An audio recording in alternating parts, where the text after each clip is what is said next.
जय बाबा नीम करोली महाराज की। कैसे हैं आप सभी?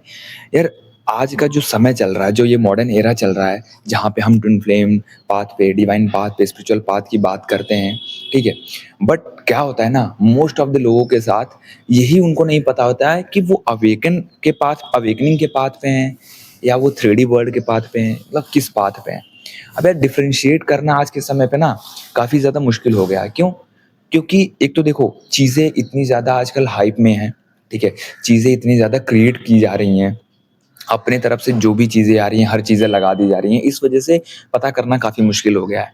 बट जो भी डिवाइन पाथ पे होगा, जो भी स्पिरिचुअल पाथ पे होगा, उसको अंदर से एक आभास हो रहा होगा, अंदर से एक एहसास हो रहा होगा, वो जैसा भी रिएक्ट करता होगा, जो भी चीज़ें समझता होगा, जानता होगा अपने अंदर, वो हर चीज़ें उसको खुद पे खुद इंडिकेशन मिलता होगा, ठीक है?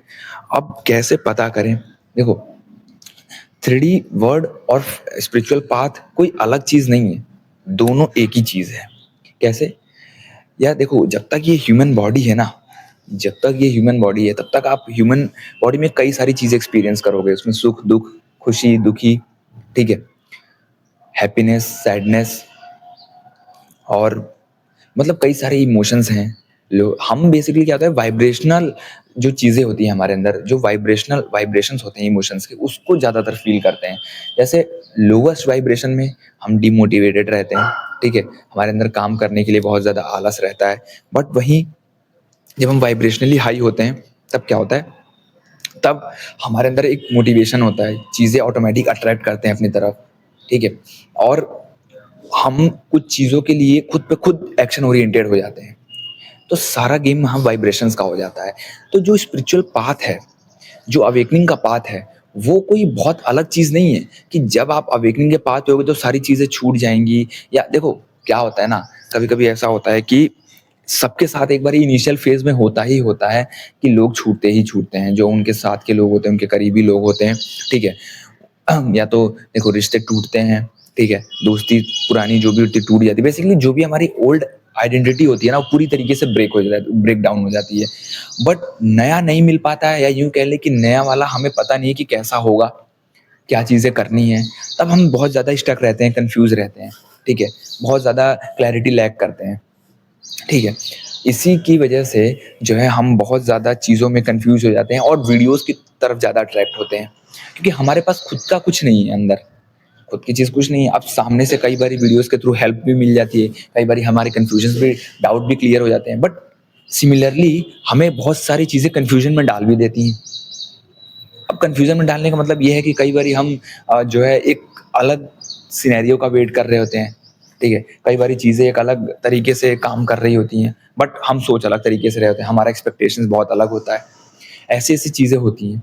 इसी वजह से हम बहुत ज़्यादा कन्फ्यूज़ रहते हैं। ठीक है, इसीलिए हम अवेकनिंग के पाथ में हम समझ नहीं पाते हैं, फिर हम लोगों की बातें सुनते हैं, फिर वो लोग कहते हैं कि नहीं भाई, तुम अवेकन नहीं हो, तुम्हारा भी अवेकनिंग का मतलब ये नहीं होता है कि कोई चीज़ खत्म हो गई। अवेकनिंग का मतलब ये होता है कि आपने इनिशिएट किया है अपनी लाइफ में एक नए न्यू वे में, न्यू पर्सपेक्टिव से, ठीक है? तो जब आपने न्यू पर्सपेक्टिव से लाइफ को इनिशिएट करा है, तो आपकी पुरानी आदतें छूटेंगी, जो भी आपका एडिक्शन है वो भी छूटेगा। कोई भी ऐसा अ, आदत, कोई भी ऐसी चीज़ जो आपको जो है एक नेगेटिव वाइब्रेशन में ढकेल रही हो, या आपको अवेकनिंग के पाथ पे सबसे बड़ा बैरियर होगा, उस चीज़ को आपको बार-बार ही आपके सामने मिरर किया जाएगा। वो चीज़ बार-बार ही आपके सामने आएगी ताकि आप उस चीज़ को समझो कि वो एक लोवेस्ट वाइब्रेशन की एनर्जी है। वो एक लोअर वाइब्रेशन की एनर्जी है और उससे ऊपर निकलना है, ठीक है? तो अवेकनिंग ऐसा नहीं है, जैसे अब आप लोग, आप ये एक मूवी देखना गौतम बुद्ध की, वो जो एनलाइटनमेंट का पाथ है ना, जहाँ पे वो इतने एनलाइटेंड हो गए कि अब उन्होंने दूसरों को रास्ता दिखाना शुरू कर दिया। अब उन्होंने बताया कि शरीर से ऊपर उठ के उन्होंने बताया कि शरीर तक सीमित नहीं है, ठीक है? जो अंदर सोल है, जो आत्मा है, ठीक है? वो भी कुछ चाह रही है, उसके भी कुछ लेसन्स हैं।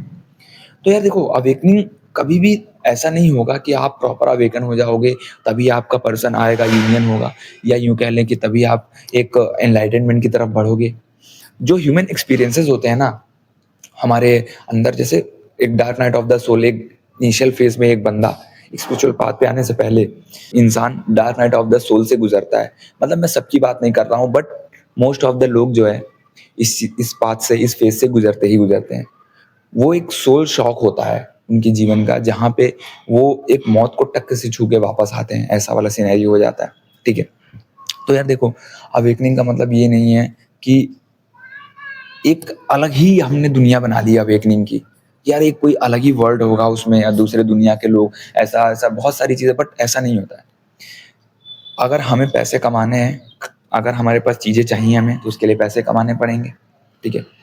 अब पैसे कमाने के लिए कोई ना कोई स्किल सेट होना चाहिए, कुछ ना कुछ हमारे अंदर लीडरशिप क्वालिटी होनी चाहिए, ठीक है? मैनेजमेंट क्वालिटीज़ होनी चाहिए हमारे अंदर, ठीक है?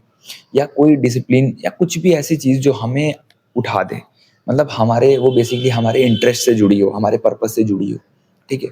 तो क्या होता है कि जब हमारे जीवन में ऐसी कोई चीज़ आ जाती है, जहाँ पे हम अपने इंटरेस्ट से काम करते हैं, ठीक है?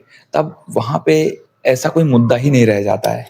मतलब फिर हम कोई चीज़ को चेज़ नहीं करते हैं कि 5D वर्ल्ड क्या है, 4D वर्ल्ड क्या है, 7D क्या है, ठीक है? मतलब जो भी चीज़ें हैं, जो भी एक लॉजिकली चीज़ों को दिखाया गया है, ठीक है? एक सब्जेक्टिव थ्योरेटिकली चीज़ों को दिखाया गया है हमारे सामने, फिर उस चीज़ों का महत्व नहीं रह जाता है। क्यों? क्योंकि जो हमारा इंटरेस्ट है, जो हमारा पर्पज़ है, उसने ही हमें इतना जो है मोटिवेटेड कर दिया, इतना इंस्पायर कर दिया अंदर से कि हमें इन चीज़ों से फ़र्क नहीं पड़ रहा है। अब हम उसी के साथ-साथ इनिशिएट करेंगे, जो भी सही चीज़ होगी, करेंगे, गलती अगर होगी तो उससे सीख के फिर आगे बढ़ेंगे। समझ रहे हो आप? तो हमने जो एक अलग दुनिया बना ली है और अलग इसका एक हाइप क्रिएट कर लिया है ना, वो चीज़ हमारे लिए थोड़ा-सा नेगेटिव होती जा रही है। ख़ासकर ये आधुनिक दुनिया में, जो ये मॉडर्न वर्ल्ड है, मॉडर्न एरा है, इस चीज़ में ये चीज़ें बहुत ज़्यादा मुश्किल हो रही है कि हम पकड़ नहीं पा रहे हैं चीज़ों को कि क्या चीज़ एक्चुअल में हमारे लिए सही है और क्या गलत है। और यूनिवर्स भी हमें इस तरीके से बाँध के रखता है, या यूँ कह लीजिए यूनिवर्स भी हमें इस तरीके से जो है वो रखता है कि चीज़ें हमारे सामने जैसा हम सोच रहे होते हैं उसी तरीके की चीज़ें आ रही होती हैं हमारे सामने। वही-वही चीज़ें आती हैं तो हमें लगता है कि यार सही पाथ पे हैं। बट कभी-कभी हमें खुद को एनालाइज़ करना ज़रूरी है कि वाक़ई में हम करना क्या चाहते हैं। हम सबके अंदर एक मोटिव होता है कि कुछ कर लें, कुछ हमारा पर्पस होगा कुछ करने का, लीडरशिप क्वालिटीज़ होंगी हमारे अंदर, जैसे हम लीड कर सकते हैं, ठीक है? टीम में काम कर सकते हैं, या आप कह सकते हो कि कुछ क्रिएट कर सकते हो, ठीक है? कोई आपको स्किल सीखना है, स्पेसिफिक स्किल सीखना है, उसके लिए आप एक्शन ले सकते हो, ठीक है? कोई आपको कोर्स करना है अलग से, कॉलेज में एडमिशन लेना है, उसके लिए आप आगे बढ़ सकते हो, ठीक है? कोई लोग गवर्नमेंट जॉब्स की तैयारी कर रहे हैं। अब सबसे ज़्यादा लोगों को दिक्कत कहाँ आती है गवर्नमेंट जॉब्स की, कि भैया ऐसे समय पे मेरी प्रिपरेशन भी नहीं हो रही है, रुक गई है, और हार्ट में पेन भी हो रहा है, चीज़ें बहुत ज़्यादा मुश्किल हो रही हैं, कैसे इतना ज़्यादा कॉम्प्लेक्सिटी को सँभालें, है ना? ये सारी चीज़ें आ जाती हैं। तो आपके लिए यही है कि एक मैंने वीडियो बनाई थी, आप वो वीडियो जाके देखना। उसमें मैंने बताया था कि जब ऐसा मोमेंट आता है लाइफ़ में ना, तो चीज़ें बहुत ज़्यादा सँभल नहीं पाती हैं, हेक्टिक हो जाती है बहुत, कॉम्प्लिकेटेड हो जाती हैं चीज़ें। सोल शॉक जब लगता है तो यार अचानक से चीज़ें छूट जाती हैं, ठीक है? तो ऐसे में ना थोड़ा समय के लिए आपको रेस्ट पे ही रहना होता है। उस समय पे आपको कुछ करना नहीं होता है। कोई तैयारी नहीं, कोई वो नहीं है। क्योंकि ऑटोमैटिकली क्या होता है, जो लोग जॉब या कॉर्पोरेट में होते हैं, उन लोगों की जॉब ही चली जाती है। जो लोग पढ़ाई वगैरह कर रहे हैं, तो उनकी पढ़ाई छूट जाती है। क्योंकि वो समय ऐसा होता है कि पूरा स्पिरिचुअलिटी की तरफ बढ़ाने को होता है, ठीक है? पूरा स्पिरिचुअल अवेकनिंग के लिए एक नया ट्रिगर मिलता है आपको, तो पुरानी चीज़ें सब छूट जाती हैं, कंडीशनिंग वाली चीज़ें सब छूट जाती हैं। आप चाहते हुए भी उस समय पे फ़ोकस नहीं कर पाते हो, और आपको अंदर से गिल्ट भी आता है कि मैं पढ़ नहीं पा रहा हूँ, ठीक है? अपनी तैयारी नहीं कर पा रहा हूँ, या कॉलेज का एडमिशन मेरा छूट गया। बहुत गिल्ट रहता है, बहुत गिल्ट रहता है। बट फिर भी कहीं न कहीं वो चीज़ आप नहीं कर पाते हो, ठीक है? और ऐसे में हमें लगता है कि यार ये अवेकनिंग के पाथ पे हैं, बट एक इनिशिएशन होता है वो लाइफ में। सोल के लिए अपने पहचानने का एक इनिशिएशन होता है, एक न्यू पर्सपेक्टिव की तरफ बढ़ने का वो होता है, ठीक है? तो यार इसलिए ये सब चीज़ें होती हैं, तो ऐसे में क्या करना है, मैंने वो वीडियो बनाया था, मैं डिस्क्रिप्शन में लिंक दे दूँगा आपको, वो वीडियो आप ज़रूर देखना। उसमें कुछ स्पिरिचुअल प्रैक्टिसेज़ हैं, छोटी-छोटी प्रैक्टिसेज़ हैं, ठीक है?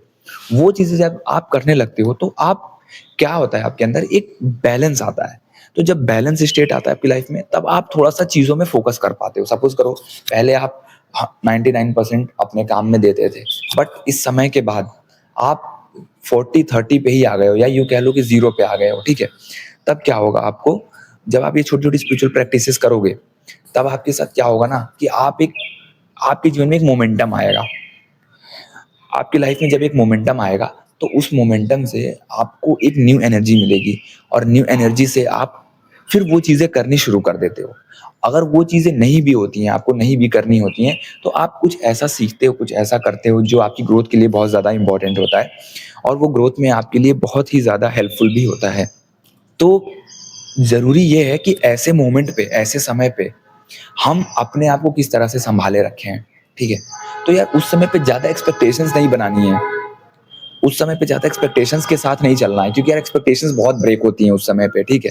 बहुत ज़्यादा हम जो है टूट जाते हैं उस समय पे, बेसिकली बहुत ज़्यादा नीचे चले जाते हैं, डाउनफॉल में आ जाते हैं, थॉट्स से, इमोशन से, फिज़िकली भी हेल्थ इश्यूज़ बहुत ज़्यादा बढ़ जाते हैं, ठीक है? अच्छा खासा चेहरा ग्लो कर रहा होता है, ग्लो ही चला जाता है चेहरे का, पेट में दिक्कतें शुरू हो जाती हैं, रिप्रोडक्टिव ऑर्गन्स में अचानक से दिक्कतें शुरू हो जाती हैं, खासकर फीमेल्स के लिए, ठीक है? ये सारी चीज़ें होती ही होती हैं। ये इस चीज़ का एक ऐसा कह सकते हो कि अवेकनिंग का ये सिम्पटम्स होता है, ठीक है? तो यार उस समय पे कुछ छोटी-छोटी प्रैक्टिसेज़ जब होती है ना, जैसे नेचर से कनेक्ट करना जब शुरू करते हैं तो काफ़ी हेल्प मिलता है हमें, काफ़ी एनर्जी मिलती है हमें, ठीक है? और उसी के साथ-साथ कुछ बैड हैबिट्स भी होती हैं, उसको भी छोड़ना होता है, ठीक है? जो लोग बहुत ज़्यादा एडिक्शन में होते हैं, उनको भी जो है अपनी इस चीज़ों से एडिक्शन से भी दूर हो हटना होता है। तो वो छोटी-छोटी जो स्पिरिचुअल प्रैक्टिसेज़ हैं, वो बहुत हेल्प करती हैं, हमें मोटिवेट करती हैं, हमें इंस्पायर करती हैं और हमें एक बैलेंस स्टेट में रखती हैं, ठीक है? हालाँकि वो समय बैलेंस का नहीं होता है, मैं ये चीज़ एक रियलिटी बता दूँ, वो समय बैलेंस का होता ही नहीं है। वो समय ही पूरा ऐसा होता है कि यार एकदम केओस ही रहता है वो, उस समय तक वो केओस बनाए रखता है आपकी लाइफ़ में, ठीक है? तो उसमें बहुत ज़्यादा बैलेंस को भी चेज़ नहीं करना है। बस मेरे कहने का मतलब ये है कि आप बस उस प्रैक्टिसेज़ को करना शुरू कीजिए अपने अंदर एक हिम्मत लाके, ठीक है? एक ऊर्जा लाके उस छोटी-छोटी प्रैक्टिसेज़ को करना जब आप शुरू करते हो, तो उससे होता क्या है कि आपको एक एनर्जी मिलती है। बेसिकली यूनिवर्स की एनर्जी ऐसी है ना कि हम जैसे-जैसे उसकी तरफ बढ़ते हैं, तो वो भी हमारी तरफ बढ़ता है। तो यही सीन हो जाता है। जैसे-जैसे हम उसके लिए एक कदम बढ़ाते हैं, तो वो 10 कदम हमारी तरफ बढ़ाता है। तो बस वही एक एनर्जी काम करती है, इसी वजह से वो छोटे-छोटे प्रैक्टिसेज़ जो हैं, हमें यूनिवर्स से कनेक्ट करके रखती हैं। ओके, तो कोई भी कन्फ्यूज़न मत रखना है, ठीक है? कोई भी कन्फ्यूज़न मत रखिए, कोई भी चीज़ें बहुत ज़्यादा आप अपने दिमाग में केओस मत लाइए। ऑलरेडी अंदर केओस है, तो दिमाग में कोई भी केओस मत लाइए, लॉजिक मत लगाइए, लॉजिक काम नहीं करेगा, ठीक है? हाँ, आप एक भरोसे के साथ जब आगे बढ़ते रहते हो, तो आपको सपोर्ट और सहारा मिलता है। जय श्री राम, जय बाबा नीम करोली महाराज की।